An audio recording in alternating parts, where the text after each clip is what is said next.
their ties and their retires, how would you characterize this one? I mean, Orange County's a good team. We were better, much better the second half. Disappointed in how we played the first half. You know, a lot of guys were saving steps. You know, we let the game get stretched. I mean, the ball goes wide, we got to get guys over. We're getting beat off the dribble, we're getting beat off the pass. And it's what I've been warning them. Our defending's got to get better. We were loose, and we said it was going to be a much different game than last week. All week we said this team can pass. They're good in transition. It's not going to be power soccer. Second half, we got on top of the ball more consistently.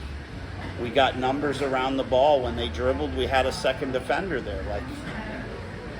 But we need to do it from the beginning. The first half of the game, the ball went wide. If you're playing two forwards, one of them's got to get over. They can't stand in the middle of the field.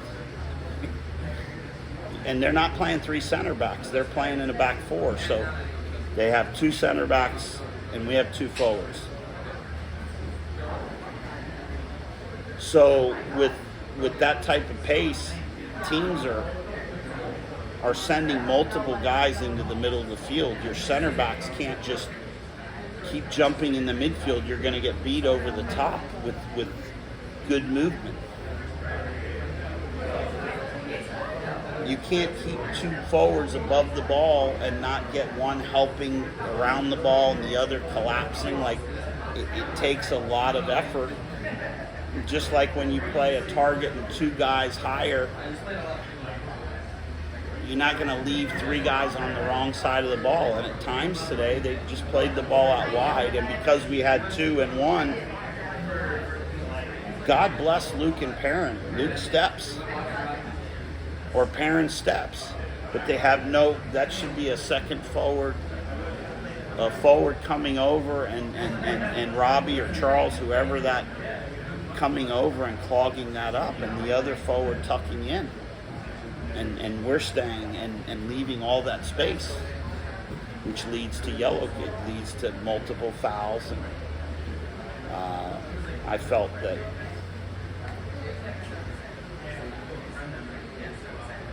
some of the fouls were minimal contact, but when you foul that much, you're going to pick up yellows, because the ref kept saying, you guys are fouling a lot, and I'm going to give a card. So, you know, we were our own worst enemy in the first half. We didn't work off the ball. You know, our defending wasn't nearly good enough, and, you know, we had to make more desperate recoveries. You know, it's really bad for us to give up a free header at that time of the half. You know, we're bigger. We're not always bigger, but today we were bigger overall. And, you know, they were getting up early, though. They were attacking every ball, competing well in the air. They had a few guys that could climb, but we had some big boys at the back post area, and nobody attacked the ball, and now it's 1-0. But there were restarts early in the half where they won the initial ball. So last week against a much bigger team, we were locked in on every aerial challenge, and then this week against a smaller team, we didn't have that intensity to dominate in the air.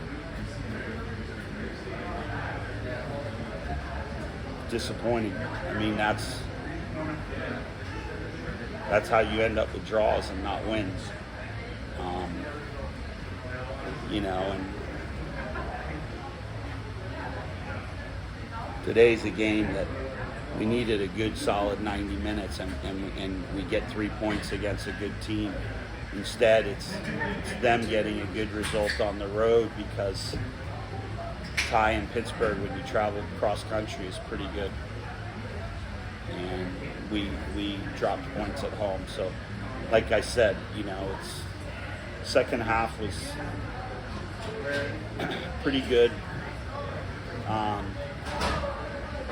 still think there's some balls in the box that we're not active enough. You know, there's a free kick Robbie hit that is bouncing just outside the back posts, and all the runs are middle of the goal, the near posts, and there's nobody attacking the back stick. I think Beto was on the back side, but he was hanging out like he wanted like a straight ball. But there's nobody running in framing the goal, and we talk about it. You know, if he doesn't frame the goal on the first goal, we don't get that one. But there's balls dropping, there's rebounds, you can keep calling for handballs. Every time we flick a ball on, it hits someone in the midsection. It's not a handball. I'd rather us, every time it hits someone in the midsection, who's slashing in, getting a toe on the next ball. I mean, we have to be able to get rebounds off of this. We had them pinned back plenty. You know, I see teams blocking shots and crosses against us. I don't feel like we're doing that consistently enough. I know today they didn't, you know, it's more of a transition game, and, you know, we were able to avoid them catching us. They're as good as just about anyone in transition. We were able to avoid it, but they certainly looked dangerous. They certainly drew fouls, which affected the substitution decisions. I mean, I made a decision before half. One of the forwards has got to come off because they both have yellows, and I'm not gambling on both of them, and we're playing a man down.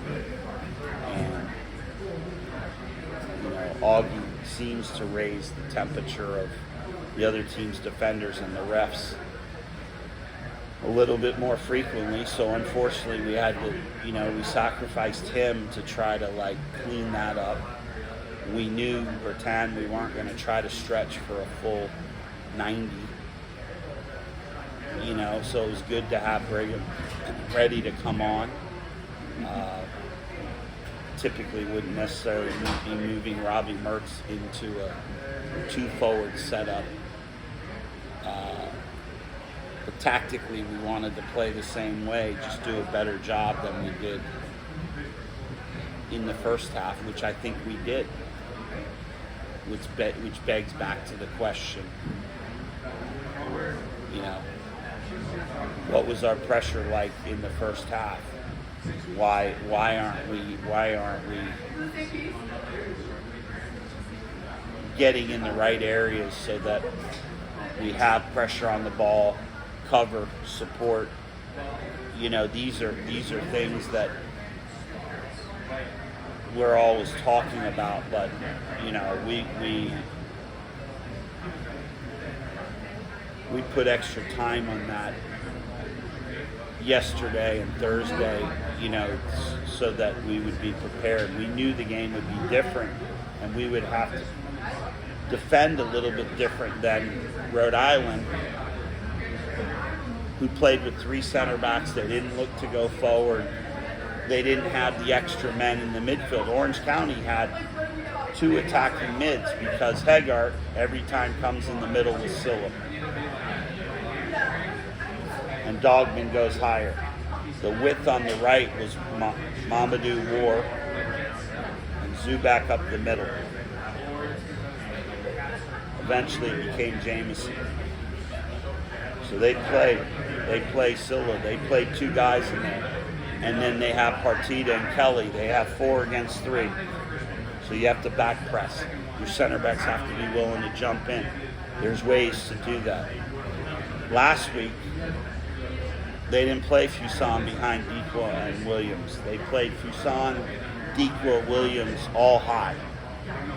And they didn't come off the line that much. So all they had was Ibarra and Rodriguez. Last week we played 3v2 in the middle of the field. Today it was 3v4. So you need your forwards to collapse, pick up second balls. You have to. And then you gain the advantage of every time in attack. If you went in a good area, you're 2v2 rather than 2v3 with your front runners. But that entails them being active, and sometimes they were, and we want to play our first ball backwards, or we turned some balls over early in the game because they pressed us a little and we made some silly mistakes. We need to be able to play through the lines. It was hot. But they established that they could hurt us. Like last week, we were willing to play in behind against 3 center backs. This week against 2 center backs. We didn't play with that type of urgency until the second half when we're behind. It has to happen soon. And that's the players up front, but it's also in the back. There's times where the ball needs to go. They could have hit, their four were so tight, they could have hit every ball out of the back to Luke on the left side. It wouldn't have been sexy, but you could have hit a ball in behind their right back all day and gotten throw-in corner because they were just squeezing to the middle. Our forwards need to do a better job of spinning out of that and opening space for Robbie to run through. There's times you have Bertan playing to Augie and Robbie needs to run behind because he doesn't need to be another safe pass because you have Jackson, Danny, Luke all moving forward. Like, you need to have runners in behind. You need to have runners in front of the ball. So, look, we were better in the second half. We didn't capture the moment, which is why I said the first thing you asked me, I said it's frustrating because to me, if we put 2 reasonable halves together, I think it's a game we should be able to take all 3 points. And credit Orange County, they, even with us dominating much of the second half, you could see the danger in some transition moments, how quickly they transition. And for that, I think, I'll put it this way, we're doing a good job with our emergency defending. But good defending is not emergency defending. Like, we're doing a good job recovering and making plays where we're vulnerable. If you're defending well, you shouldn't have that many moments where you're caught in a foot race or Eric's barely getting the ball at the edge of the box, or that guy would have been through if the guy saw the pass. Like, there are so many moments where we are very vulnerable to a clean breakaway or a red card or whatever. And part of it is us not keeping our lines together.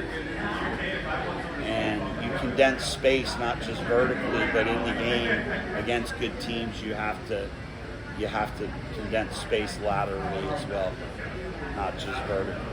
If that makes sense. Yes. Well, talking about good teams, you face the Battery next week. Cal Jennings, Arturo Rodriguez, they're a top flight team. You see that game as like a measuring stick to see where you're at against the top flight competition, and how do you like your chances against that squad? Well, I mean, we didn't play particularly well in Charleston. Ironically, we had the lead 1-0 at half, right? Or did they tie it right before half? We had the lead and lost 2-1, but we didn't play well. I mean, if we play well, we're at home. It'll be a good game, I'm sure. I mean, they're dangerous, but if we play well, we're more than capable of winning that game. We went to Louisville last year in the playoffs. The game was very even. They capitalized on a mistake early in the game, but we had chances.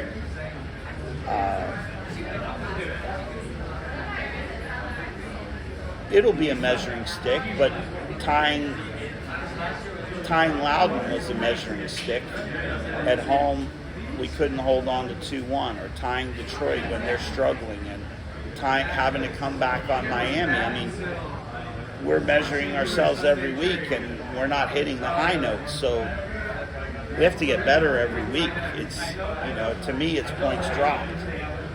if next week you get a result, we can say we're great. But if we're not ready to play the next weekend, we're gonna tie or drop points. You know, the reality is the last 4 home games we have 3 draws and a win, and that's 6 drop points.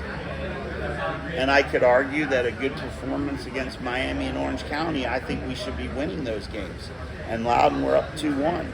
We could add 12 points. Right now, we'd be sitting in 3rd place, not in 5th. So,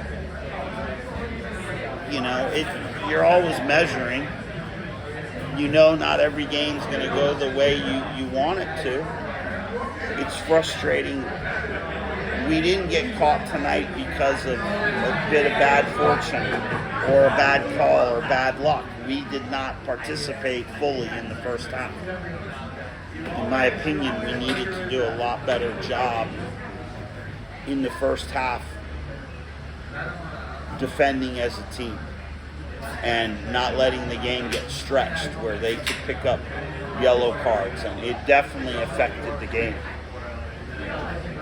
Even the second half in some situations, Beto had to be very careful.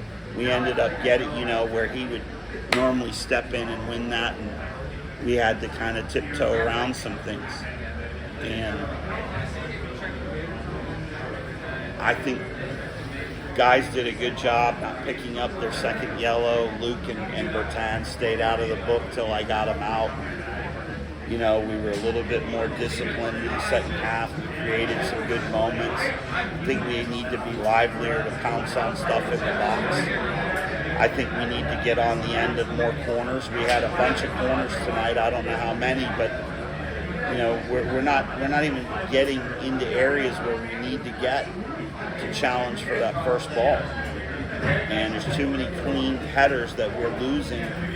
And like I said, we competed much better in the air last week against Rhode Island. So we'll have to go back and look at the tape and see, why aren't we getting a challenge here? Why is this guy getting up 3? Why isn't there a bump? Why isn't, why do we lack intensity?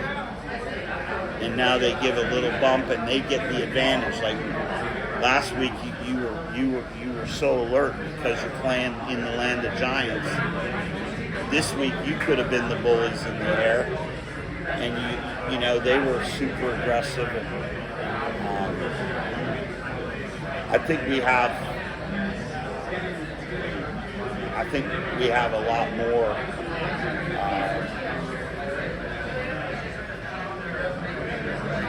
ability than that first half today. That it's gonna stick with me tonight. I'll struggle because I know we needed to be a lot better, and I think we thought that all week, and we tried to convey that. And it just felt like, because they got a few chances and we got forward, our guys felt like they were happy to play a wide open game. We're not the team that should be trying to outscore teams in a wide open game. When games are getting stretched, we're falling behind. Like Loudon early in that game, we're down. Like if we leave it wide open, we're not converting our chances at a high enough percentage. Yes, we're scoring more than we were, but a big key for us to be stingy defensively. And we gave up that goal, and now we're having to push Perrin and Luke early on in the second half.